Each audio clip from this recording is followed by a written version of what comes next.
भोले बाबा के वहां तब जान में खड़ा प्रदान कुमारा तब जान में खड़ा बदन कुमारा तब जान में खड़ा बदन कुमारा तब जान में खड़ा बदन कुमारा तारक असुर समर जेहि मारा तारक असुर समर जेहि मारा तारक असुर समर जेहि मारा तारक असुर समर जेहि मारा। बोलिए गणेश भगवान की जय हो। अब महाराज इधर खड़ानंद जी का जन्म हुआ और धीरे धीरे समय आया, खड़ानंद जी बड़े हुए और इधर तारकासुर नाम का राक्षस तारकासुर का इतना अत्याचार बढ़ गया था कि इसके अत्याचार से सारे देवता दुखी थे, सभी देवता दुखी थे, परेशान थे, देवताओं का जीना हराम कर दिया था तारकासुर नाम के राक्षस। अब सभी देवताओं ने आग्रह किया खड़ानंद महाराज से और खड़ानंद जी के द्वारा घमासान युद्ध चला तारकासुर से और युद्ध के दौरान तारकासुर खड़ानंद जी के हाथों मारा गया। बोलिए कृष्ण भगवान की जय।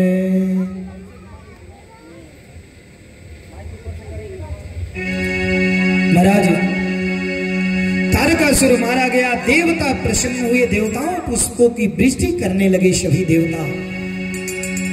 और जब पुष्पों की वृष्टि हुई, देवता प्रसन्न हुए, तो ज्ञान रूपी गणेश का जन्म हुआ। बोलिए कृष्ण भगवान की जय। श्री बाल कृष्ण लाल की जय। श्रीमद् भागवत महापुराण की जय। आज के आनंद की जय। महाराज ज्ञान रूपी गणेश का जन्म हुआ और सभी देवता सुखारी हुए, सभी देवता प्रसन्न हुए। बोलिए सांचे दरबार की जय। अब महाराज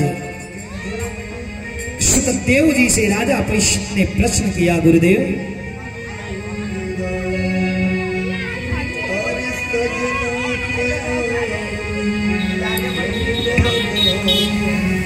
निवेदन किए राजा परीक्षित जी, गुरुदेव ये मनु महाराज के जो पुत्र थे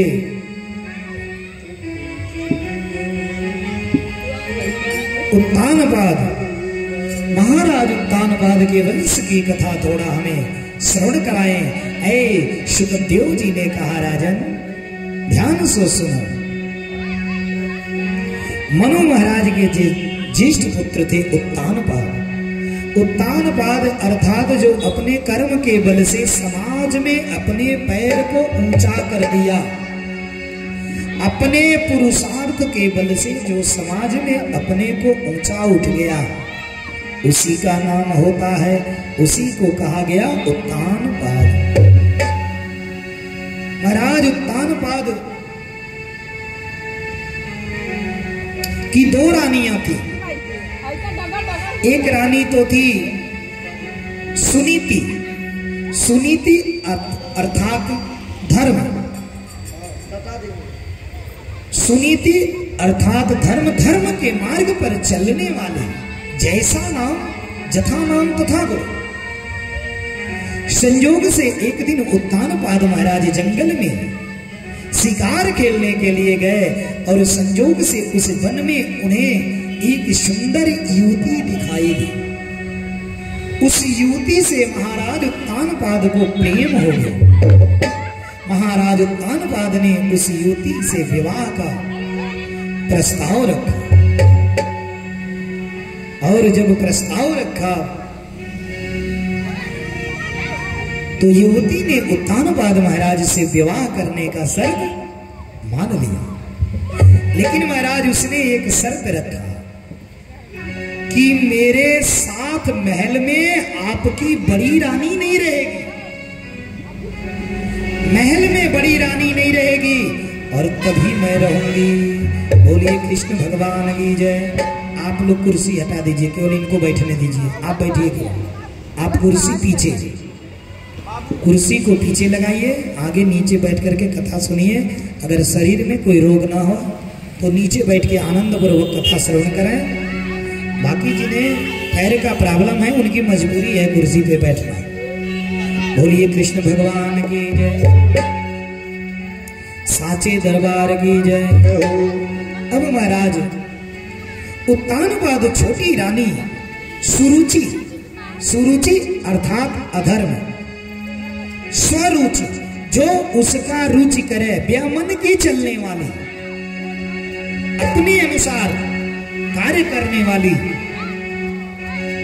ऐसी सुरुचि के कहने पर महाराज उत्तानपाद ने सुनीति को महल से बाहर, अरे राजा महाराजा थे, तमाम महल था, महल के बाहर दूसरे महल में बड़ी रानी को निकाल दिया। बड़ी रानी का एक छोटा सा बच्चा था हो, जिसका नाम था ध्रुव।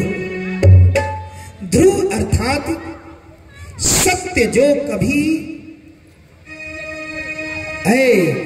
सत्य, ध्रुव माने सत्य, जो कभी धर्म न छोड़ने वाला, अटल धर्म के मार्ग पर हमेशा सर्वदा चलने वाला, उसका नाम था ध्रुव।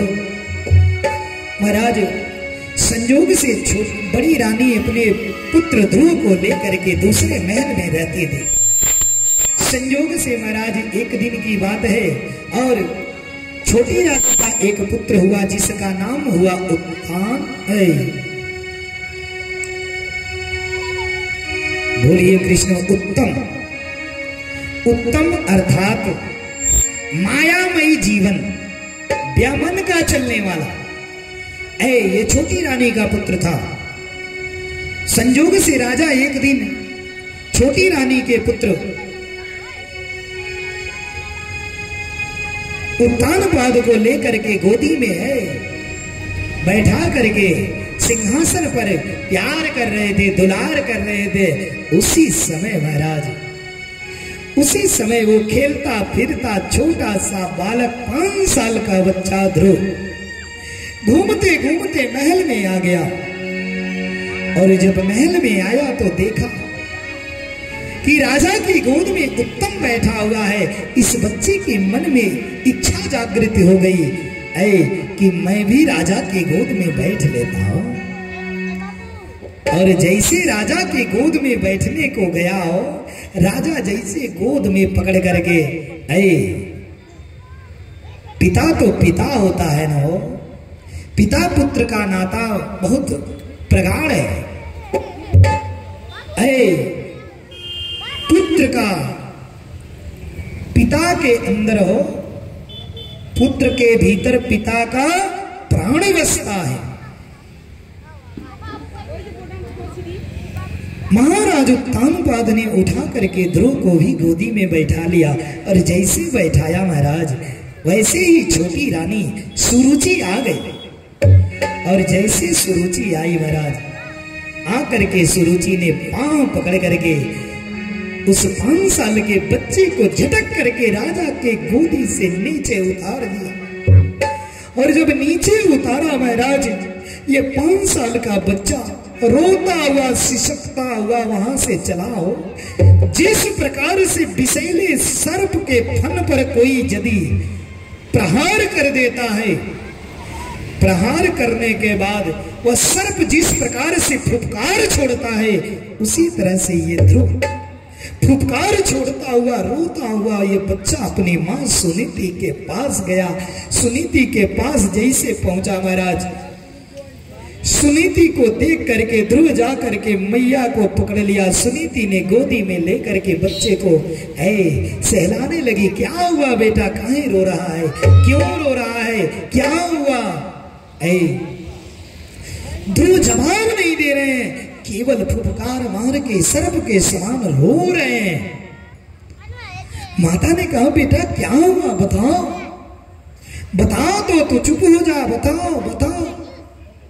सुनीति मैया ने इतना आग्रह किया, ध्रुव शांत हुए हो। शांत हुए ध्रुव ने बोला, माँ आज मुझे छोटी रानी ने राजा के गोद से उतार करके मुझे नीचे फेंक दिया और कहा कि अगर राजा की गोदी में बैठना है तो जाकर के भगवान का तपस्या करे, और भगवान यदि दर्शन दे देना हो, यदि भगवान तुझे दर्शन दे तो भगवान से कहना कि मेरे उदर से तेरा जन्म हो, तब तू राजा की गोद में बैठना। ध्रुव रो रहा है महाराज। अरे सुनीति का सुंदर नीति था ना, हो सुंदर विचार था। सुनीति समझाने लगी, बेटा ध्रुव अरे अभी तू छोटा है, तेरा खेलने खाने का समय है, तुझे मान अपमान का ख्याल नहीं करना चाहिए, तू बच्चा है, तो मान अपमान का ख्याल मत करो। अरे वो माँ है, कह दिया छोड़ो, बड़ी है। ध्रुव ने कहा नहीं माँ। ऐ महाराज, अरे बाण का घाव भर जाता है लेकिन बाणी का घाव कभी नहीं भरता, क्योंकि महाराज बच्ची मन की सच्ची, बच्चों का जो हृदय है, बच्चों का जो दिमाग है, बच्चों का जो दिल है, ये कोमल है और सादा कोरा कागज है। जो भी आप इसमें लिख डालेंगे ना हो, वो सब फिट हो जाए। टोटल मेमोरी खाली है बच्चों की, आप जो भरेंगे वही भरेगा। इसलिए है कभी भी किसी से कितना भी रोर बैर हो, लेकिन बच्चों को नहीं सिखाना चाहिए, बच्चों को कभी नहीं सिखाना चाहिए। बच्चों को आज आप कह देंगे बाबू वहां मत जाना, वो तेरे दुश्मन है, ऐ बच्चे के हृदय में वो बात विराजमान हो जाएगी। लेकिन आप तो कभी मिल सकते हैं, आपस में प्रेम व्यवहार हो जाएगा, लेकिन बच्चे के दिल में वो बात खटकती। इसलिए कभी भी बच्चों के भीतर इस प्रकार का द्वेष नहीं पैदा किया जाता। महाराज ध्रुव ने कहा नहीं मां, मुझे भगवत प्राप्ति करनी ही करनी है। मां ने बड़ा समझाया, बेटा तेरी उम्र बहुत छोटी है, तुझे खेलने खाने का उम्र है, तू इस बातों में क्यों पड़ गया। नहीं, ध्रुव ने कहा नहीं भैया मैं मानूंगा नहीं। ध्रुव के जिद के आगे मां ने कुछ नहीं कर पाया। ध्रुव ने अपने मां को 5 बार परिक्रमा करके मां के चरणों में प्रणाम करके हो ध्रुव जी जंगल को चल दिए। और जब जंगल में चले माई बाप, रास्ते में देवर्षि नारद जी, संयोग से देवर्षि नारद जी वहीं बीड़ा बजाते हुए पहुंच गए। श्रीमन नारायण नारायण नारायण, श्रीमन नारायण नारायण नारायण, श्रीमन नारायण नारायण नारायण, श्रीमन नारायण नारायण नारायण, श्रीमन नारायण नारायण, भजमन नारायण नारायण नारायण, भजमन नारायण नारायण, भजमन नारायण नारायण नारायण, भजमन नारायण नारायण नारायण, भजमन नारायण नारायण नारायण, भजमन नारायण नारायण नारायण, नारायण नारायण नारायण, भजमन नारायण नारायण नारायण। बीड़ा बजाते हुए नारद जी पहुंच गए कहाँ? ऐ ध्रुव के पास। कहे बेटा अरे तुम कहाँ जा रहा है? ध्रुव ने सारी बात नारद जी से बतलाई। महाराज ध्रुव, नारद जी ने समझाने लगे, है बेटा, नारद जी समझा रहे हैं, अरे तुझे अभी मान अपमान का ख्याल मत करो, तुम छोटे बच्चे हो। अरे माँ ने ही तो कहा है, जाओ बेटा महल में वापस चलो, चलो महल में मैं ले चल रहा हूं। ध्रुव ने कहा नहीं।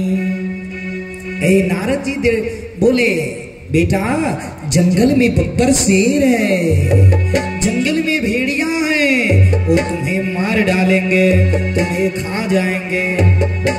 ध्रुव जी ने कहा गुरुदेव अरे उस शेर के भीतर भी तो परमात्मा है ना, उस भेड़िया के भीतर भी तो परमात्मा है ना। तो भला जब परमात्मा उसके भीतर भी है, परमात्मा मेरे भीतर भी है, तो भला है कैसे मार सकता है वो?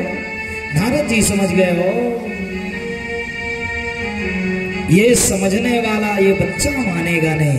नारद जी सोचे कम से कम इसको सही मार्ग तो बतला दें, उस जंगल में उसे मार्ग बताने वाला कोई मिलने वाला नहीं है, कम से कम सही मार्ग तो बतला दें हो।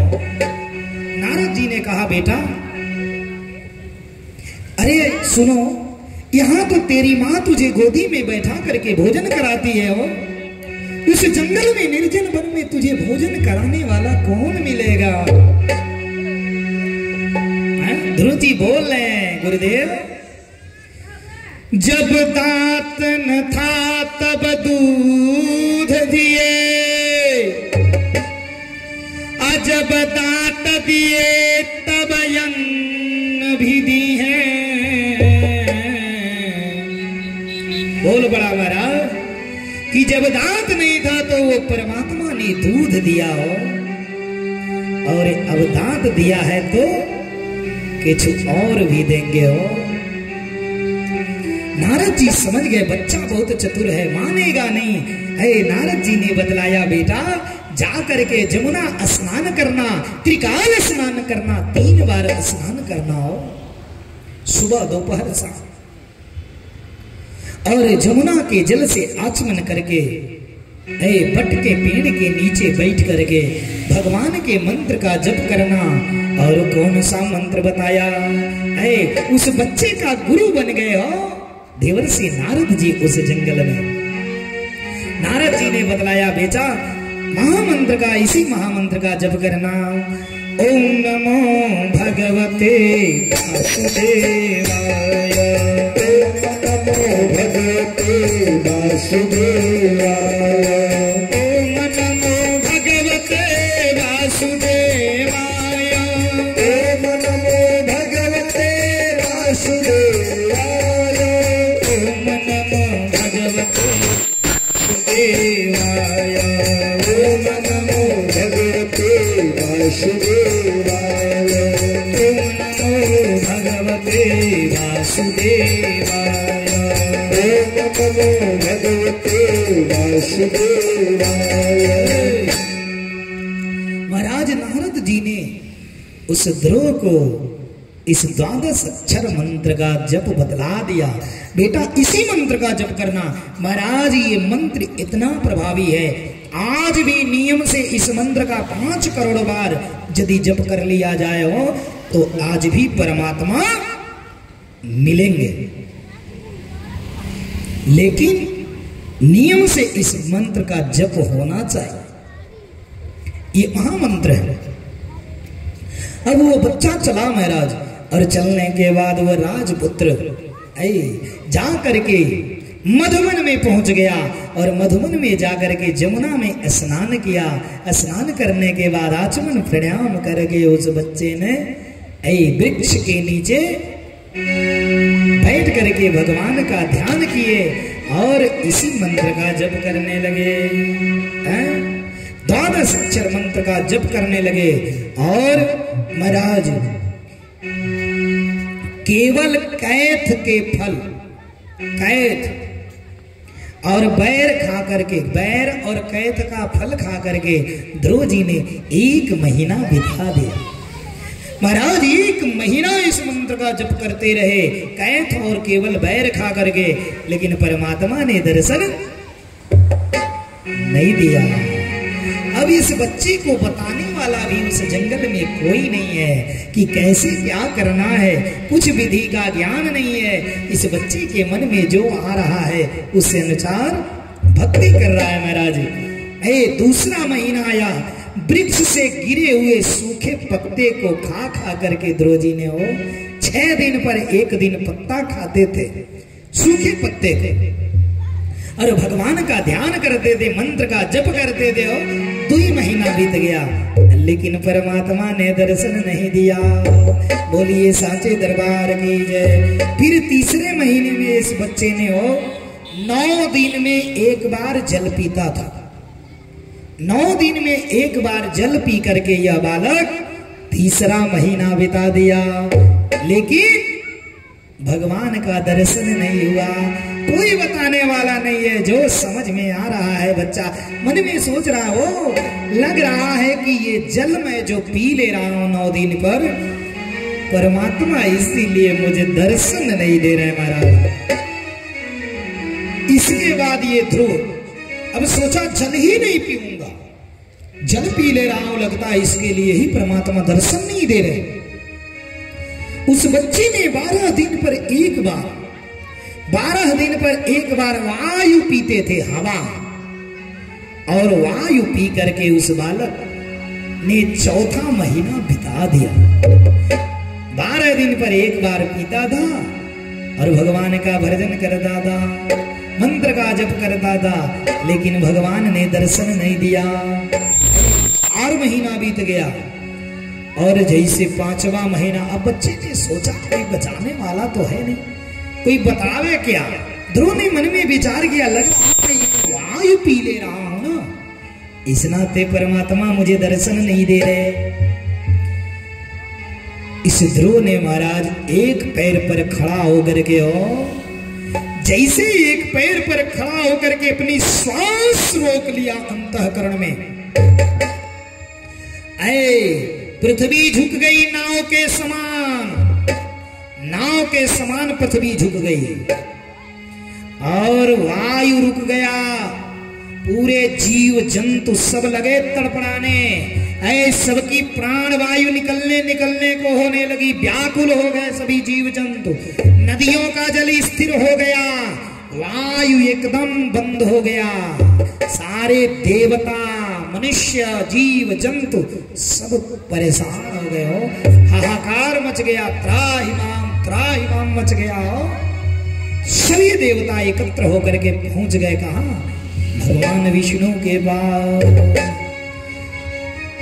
भगवान विष्णु के पास सभी देवता पहुंच गए और पहुंचने के बाद सभी ने भगवान से निवेदन किया, हे प्रभु ये क्या हो रहा है?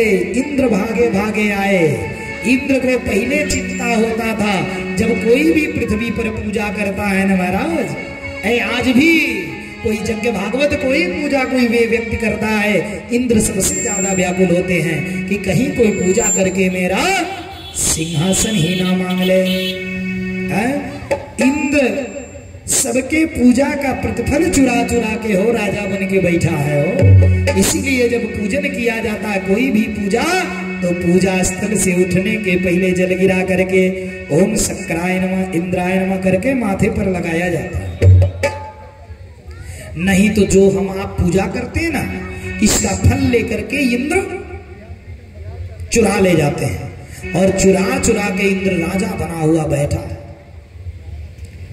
महाराज अब इस प्रकार से जब ध्रुव ने आंखें बंद किया, तीनों त्रिलोक में हाहाकार मच गया।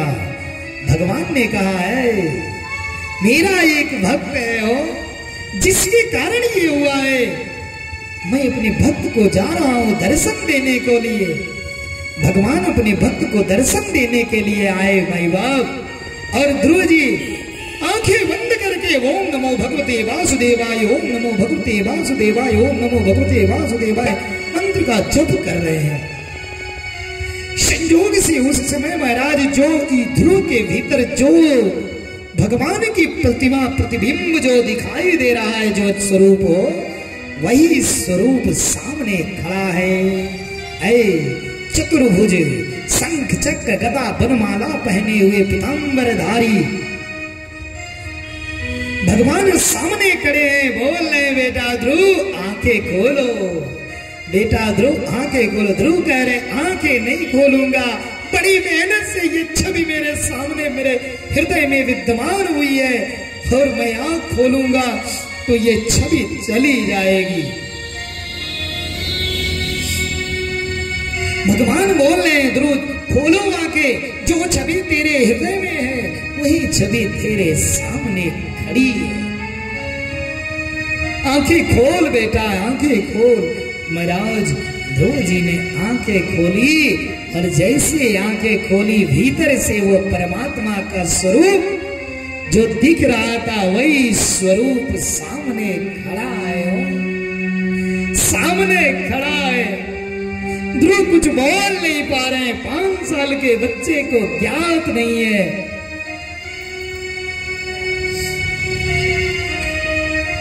मैं क्या कहूं परमात्मा से, सामने खड़े पर कुछ बोलने की शक्ति ने अवाक हो गए ध्रुव जी। भगवान ने तुरंत बैठ करके अपनी गोदी में लेकर के ध्रुव के सर को सहलाने लगे हो, और अपना शंख लेकर के परमात्मा ने ध्रुव के कपोल पर घुमाया। उस ध्रुव को बोलने और समझने की ज्ञान आ गया हो, ज्ञान जागृत हो गया। भगवान सर सहला रहे हैं ध्रुव का गोदी में बैठा के। आज वह ध्रुव जो इस राजा के गोद में बैठने के लिए तरस रहा था, आज वह ध्रुव परम पिता के गोद में बैठ करके वो आनंदित हो रहा है। और वह परम पिता जो अपने पिता के प्यार करने को तरस रहा था कि पिता मुझसे प्यार करें, आज उस ध्रुव को परम पिता प्यार कर रहे हो, दुलार कर रहे हैं।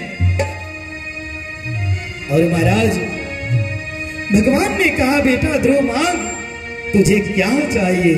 अरे तू पिता के गोद में बैठने को तरस रहा था, आज तू परम पिता के गोद में बैठ गया। धन्य है तेरी मां सुरुचि जो तुझे आज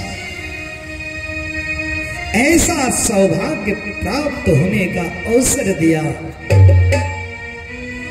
महाराज भगवान ने ध्रुव को वरदान दिया, बेटा ध्रुव तू 36,000 वर्ष राज्य करेगा, और 36,000 वर्ष के राज्य के भीतर तुम्हारा भाई उत्तम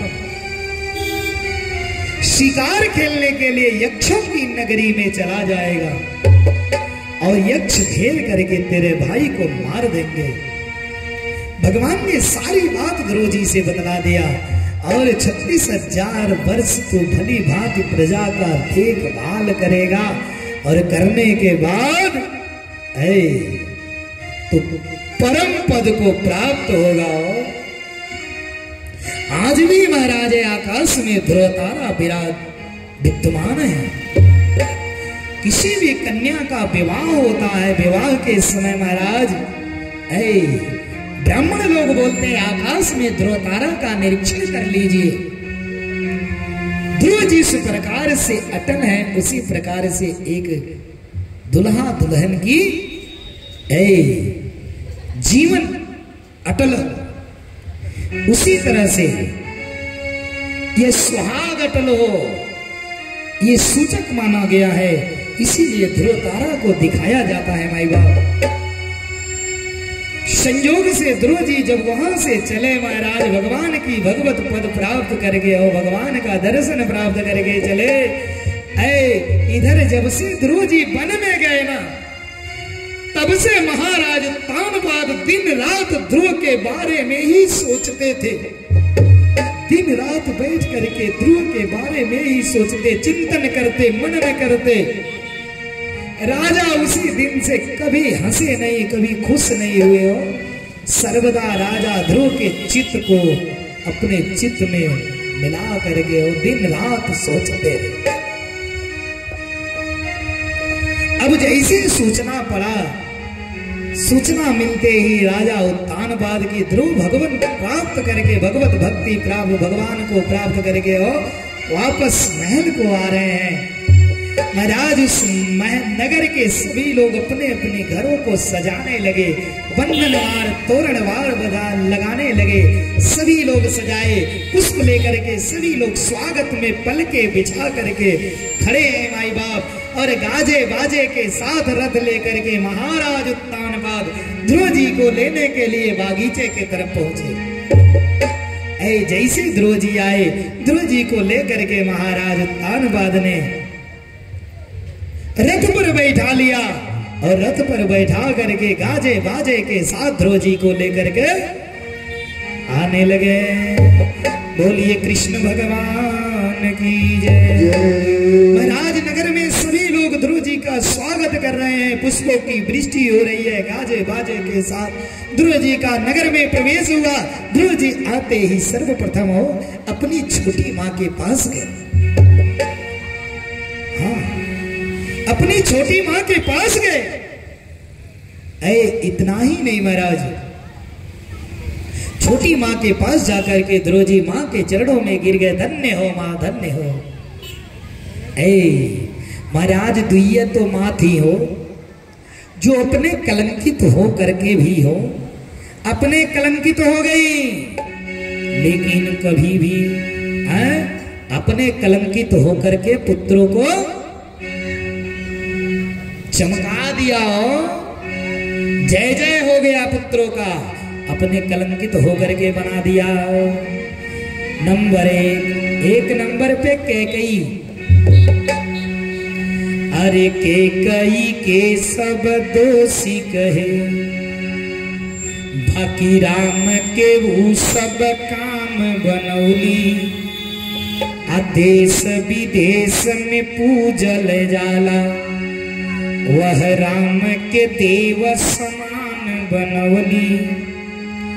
रही जैतन खाली अयोध्या के राजा, वह राम के देव महान बनवली। अना रखली अपने कतहू के, बाकी राम के वो श्री राम बनवली। महाराज मैया के कही हो, के कही अपने को नहीं देखी, अपने बदनामी लेकर के भी राम जी को श्री राम बनाने का सारा श्रेय मैया कैकेयी को जाता है। उसी प्रकार से भगवत प्राप्ति करने के लिए ध्रुव जी को भगवत प्राप्त होने का जो श्रेय है, ओ मैया माई बाप सुरुचि को जाता है।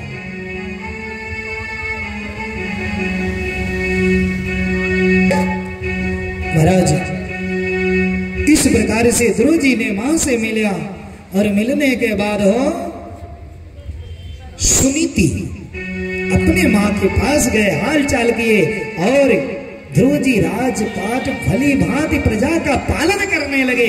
अच्छे राजा थे, अच्छे शासक होंगे। संजोग से एक दिन का बात है, ध्रुव जी का तो विवाह हुआ, लेकिन महाराज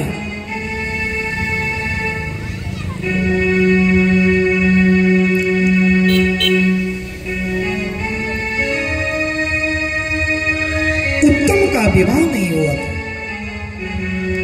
उत्तम का विवाह नहीं हुआ था। संजोग से उत्तम जो है ना, उत्तम शिकार खेलने के लिए निकला, और शिकार खेलते खेलते ये अलकापुरी में पहुंच गया। अलकापुरी अक्षों की नगरी, यक्षों की नगर में पहुंच गया। और जब यक्षों की नगर में पहुंचा, संजोग से उत्तम को घेर करके यक्षों ने मार डाला। और जब यक्षों ने मार डाला, इधर ध्रुव जी उत्तम की मां सुरुचि पुत्र के मरने की सूचना पाकर के दुख बर्दाश्त नहीं कर पाई, और उसने भी अपना प्राण त्याग दिया। पुत्र वियोग में मर गई, प्राण त्याग दिया सुरुचि ने। इधर महाराज ध्रुव को जब पता चला कि यक्षों ने मेरे भाई उत्तम को मार दिया, ध्रुव जी अत्यंत क्रोधित होकर के सेना लेकर के यक्षों की नगरी में चढ़ाई कर दिया। और जब यक्षों की नगरी में चढ़ाई किए, चढ़ाई करने के बाद माई बाप यक्षों से घमासान युद्ध हुआ। संजोग से पहुंचते ही सर्वप्रथम ध्रुव जी ने शंखनाद किया। चंचल स्वभाव की जो यक्षों की स्त्रियां थी, गर्भवती थी, उनका गर्भ नष्ट हो गया शंख के ध्वनि से। इधर महाराज यक्षों से घमासान युद्ध ध्रुव जी से चलने लगा। ध्रुव जी ने तमाम यक्षों को लगे मारने। जब ये बात मनु महाराज को पता चला, ध्रुव जी को बाबा को, ध्रुव जी के बाबा मनु महाराज आकर के युद्ध को रुकवाए। कहे बेटा युद्ध बंद कर, निरीह यक्षों को मारने से कोई लाभ नहीं है, क्योंकि ये अपने कुल में एक कलंक हो जाएगा कि ध्रुव ने निरीह यक्षों को मार डाला। होनी प्रबल है, होनी होकर रहती है। इसलिए बेटा जो होना था सो हो गया, इस युद्ध को विराम करो, अपने खानदान में कलंक हो जाएगा। मनु महाराज के समझाने पर ध्रुव जी ने युद्ध विराम किया और युद्ध विराम करने के बाद ध्रुव जी अपने नगर को आए। जब अपने नगर में आए महाराज, भली भांति प्रजा का देखभाल किए। 36,000 वर्ष जब बीत गया राज्य करते हुए, अब ध्रुव जी को बैकुंठ जाने के लिए विमान आया हो, और विमान में जैसे चढ़ने जा रहे हो, मौत काल काल मौत आकर के ध्रुव जी के चरणों के पास सिर झुका करके हो, पूरी लटका करके मौत आकर के झुक गई, और ध्रुव जी ने मौत के ऊपर पैर रख करके उस विमान में बैठ गए। और बैठने के बाद ध्रुव लोक को चले गए। बोलिए कृष्ण भगवान की जय, आदि शक्ति जगदम्बा की जय, सांचे दरबार की जय।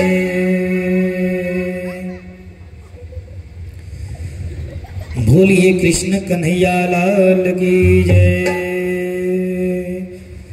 पकड़ लो हाथ रघुराई, नहीं तो डूब जाएंगे।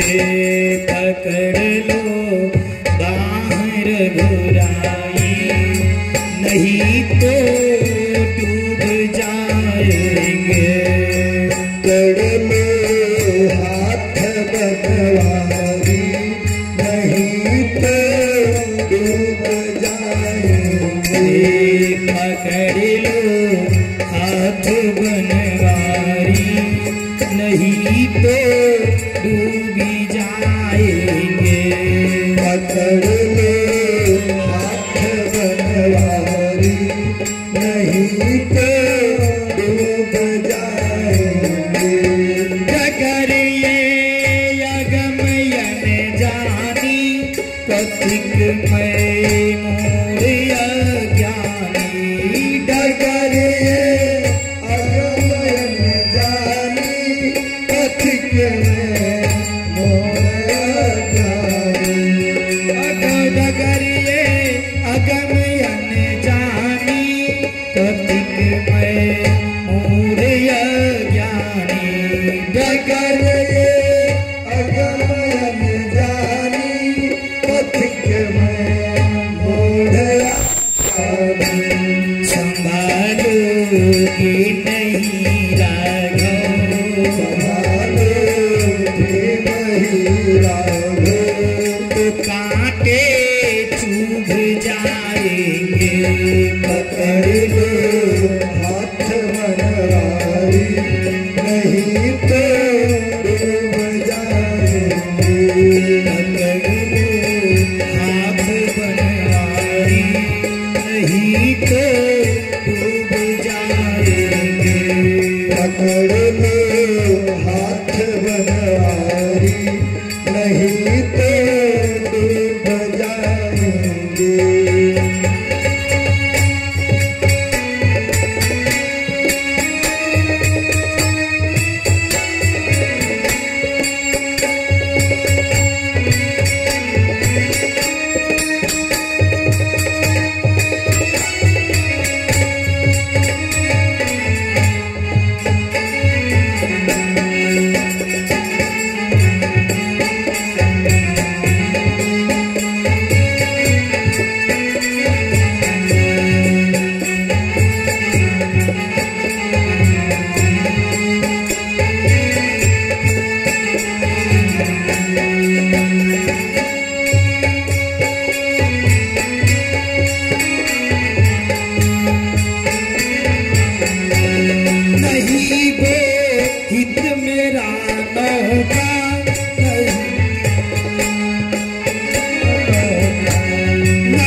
इन्हीं के वंश में महाराज आगे चल